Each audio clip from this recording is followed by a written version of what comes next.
Halo, Assalamualaikum warahmatullahi wabarakatuh. Selamat pagi, salam sejahtera untuk kita semua. Di konten hari ini merupakan materi untuk mata kuliah metodologi penelitian, di mana hari ini yang akan kita ulas tentang tinjauan pustaka dan spesifikasi model. Ya. Nah, untuk materi ini itu akan terdiri atas 2 part. Ini bakal menjadi part yang pertama. Insyaallah nanti di pekan berikutnya saya akan membagikan part kedua daripada materi hari ini. Nah, yang pertama yang akan kita ulas adalah terkait dengan tinjauan pustaka dulu ya. Nah, yang pertama di dalam tinjauan pustaka tentunya masing-masing university atau perguruan tinggi itu memiliki buku pedoman yang berbeda di dalam penulisan bab 2 ya. Jadi tinjauan pustaka ini adalah bahagian dari bab 2. Barangkali di beberapa perguruan tinggi menulisnya telaah pustaka dan lain sebagainya. Tetapi untuk di Stiamkop sendiri itu menggunakan tinjauan pustaka.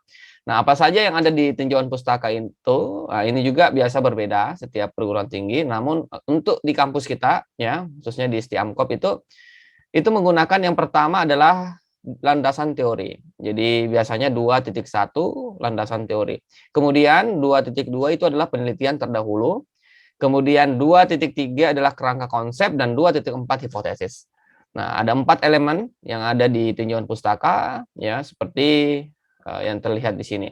Nah, yang pertama yang akan kita coba ulas yaitu terkait dengan landasan teori. Nah, landasan teori itu apa sebenarnya? Ya, kalau landasan teori adalah sebenarnya teori apa sih sebenarnya yang mendasari penelitian teman-teman ya. Jadi lahirnya variabel-variabel yang teman-teman teliti itu sebenarnya harus didasarkan oleh teori. Makanya di dalam landasan teori itu terdiri atas beberapa variabel-variabel penelitian. Ya, teman-teman nanti di landasan teori itu akan mengulas tentang variabel-variabel yang teman-teman teliti. Ya. Nah, variabel-variabel penelitian ini itu teman-teman akan ungkapkan ya. Yang pertama misalnya definisinya, ini yang paling umum ya. Kita akan ungkapkan apa definisi dari variabel yang kita pilih atau yang kita angkat di dalam riset kita, apa karakteristiknya, ya ruang lingkupnya, ciri-ciri dan lain sebagainya. Ya, pokoknya semua hal yang terkait dengan variabel itu teman-teman akan kaji di landasan teori tersebut. Ya, di mana kita bisa memperoleh untuk definisi, karakteristik, dan lain sebagainya ini ya teman-teman harus banyak membaca buku. Ya, membaca referensi ya dari berbagai sumber, jurnal ya atau artikel-artikel lainnya yang tentunya memenuhi kaidah-kaidah ilmiah. Oke, kita akan berikan contoh seperti apa sih kajian untuk landasan teori ini ya. Nah, misalnya contoh nih, kita ada model seperti yang terlihat di sini, ya ini adalah model penelitian teman-teman, kemampuan e-commerce dan promosi di media sosial terhadap kinerja pemasaran. Di dalam landasan teori, lahirlah beberapa variabel. Yang pertama adalah yang akan kita ulas yaitu kemampuan e-commerce. Maka kita akan tulis A, kemampuan e-commerce. Nah, di sini teman-teman perlu menguraikan definisi dari e-commerce itu apa sih sebenarnya, ya. Kemudian apa karakteristiknya, ya, dan lain sebagainya. Tentunya di dalam sub-sub pembahasan dari kemampuan e-commerce ini.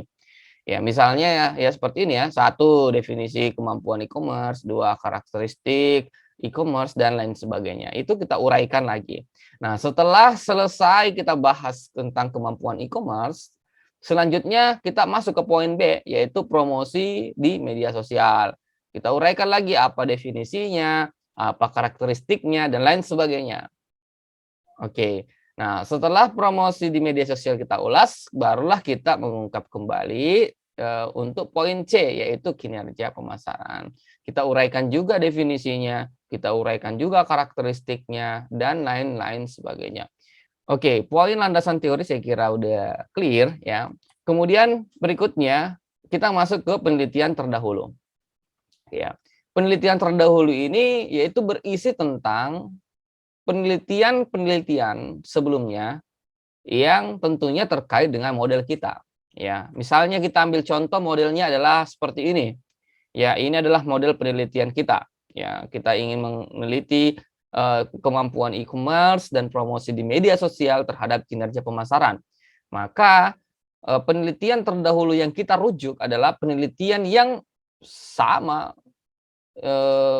penelitian sebelumnya, ya misalnya si A meneliti kemampuan e-commerce terhadap kinerja pemasaran, si B meneliti promosi di media sosial terhadap kinerja pemasaran, ya itu seperti itu.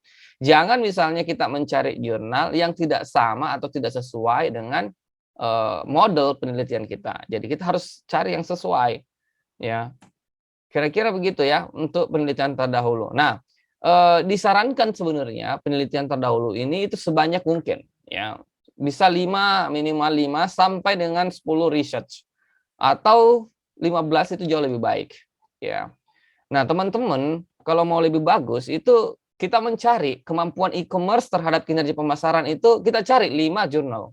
Ya, kita mencari 5 jurnal. Ya, di sini kita cari 5 jurnal. Nah, 5 jurnal yang meneliti tentang pengaruh e-commerce terhadap kinerja pemasaran, kita cari. Ya, misalnya si A meneliti bahwa e-commerce itu berpengaruh positif signifikan terhadap kinerja pemasaran. Si B 2020 juga meneliti hal yang sama. Si C juga begitu. Jadi kita cari 5 jurnal.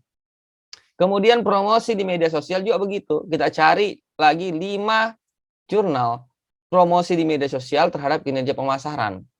Ya, jangan misalnya tiba-tiba misalnya teman-teman memperoleh jurnal promosi di media sosial berpengaruh terhadap kepuasan pelanggan, itu lain, ya, itu berbeda. Nah, yang harus teman-teman cari adalah promosi ke kinerja pemasaran. Cari 5 jurnal. Oke, teman-teman cari 5 jurnal yang sama dengan penelitian kita atau yang sama dengan model di dalam penelitian kita. Nah, kalau misalnya kita cari masing-masing 5 tadi, maka total 10 penelitian terdahulu yang kita rujuk di dalam skripsi kawan-kawan semua. Kemudian, di mana kita bisa mencari penelitian terdahulu? Ya, ada 3 link yang saya sarankan kepada teman-teman untuk bisa mencari artikel. Yang pertama, teman-teman bisa mencari di scholar.google.co.id. Atau teman-teman boleh mencari di garuda.kemdikbud.go.id. Untuk jurnal internasional, teman-teman bisa mencari di academic.microsoft.com atau di doats.org, itu bisa juga ya. Nah, ini beberapa alamat yang teman-teman bisa gunakan untuk mencari beberapa penelitian-penelitian terdahulu yang tentunya terkait dengan model penelitian kita. Nah, sebagai contoh misalnya seperti ini, ya, kita kembali flashback ke sini ya. Kita mau mencari misalnya promosi di media sosial terhadap kinerja pemasaran. Kita menggunakan salah satu referensi yaitu melalui scholar.google.co.id. Nah, dari sini teman-teman tinggal cari, ketik aja di sini misalnya pengaruh promosi media sosial terhadap kinerja pemasaran. Oke. Nah, di sini teman-teman akan mendapat banyak sekali artikel-artikel yang terkait dengan penelitian kita. Jadi kita bisa menggunakan artikel ini yang diteliti oleh Nurseto, penelitiannya Handayani.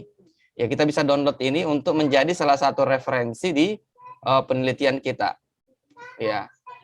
Oke. Kemudian setelah misalnya kita menemukan beberapa artikel, maka selanjutnya kita akan melakukan mapping, ya, mapping penelitian terdahulu. Apa saja yang perlu ditulis di mapping penelitian terdahulu? Yang pertama, nama penulis dan tahun, ya. Kemudian kita tulis apa judul artikelnya, apa variabel penelitiannya, apa teknik analisis data yang digunakan, dan hasil penelitian. Nah, ini teman-teman bisa peroleh di artikel-artikel yang kalian rujuk ya. Bisa dilihat di abstrak. Kalau misalnya di abstrak kurang lengkap, ya teman-teman harus baca artikel tersebut ya. Nah, sebagai contoh misalnya kita membuat penelitian mapping penelitian terdahulu ya seperti ini kira-kira. Jadi kalau misalnya ada 10 jurnal tadi, 10 artikel yang kita download, maka kita bikin 10 mapping. Ya, kita tulis penulisnya. Misalnya penulisnya tadi Yatnya dan Santika 2017. Nah, untuk penulis ini teman-teman itu tulisnya nama terakhir saja. Ya, misalnya Muhammad Fahmi maka Fahmi ya. Enggak usah ditulis lengkap, nama terakhirnya saja yang ditulis. Ya, misalnya Yatnya dan Santika tahun 2017. Apa judul penelitiannya? Ya, misalnya pengaruh inovasi, adopsi e-commerce, dan keunggulan kompetitif terhadap kinerja pemasaran. Nah, di sini kelihatan di judul ada variabel yang sama dengan model kita tadi, yaitu e-commerce terhadap kinerja pemasaran. Nah, selanjutnya variabel penelitian, teman-teman uraikan misalnya variabel bebas, apa saja variabel bebasnya. Di sini ada inovasi, adopsi e-commerce, kemudian keunggulan kompetitif. Kemudian ada nggak variabel intervening? Kalau dilihat dari judul ataupun model di jurnal itu tidak ada, maka saya nggak tulis. Selanjutnya variabel apa lagi, yaitu variabel terikat. Apa variabel terikatnya? Kinerja pemasaran. Nah, selanjutnya setelah saya baca jurnal tersebut, saya melihat ada teknik analisis data tertulis di sana. Apa teknik analisis datanya?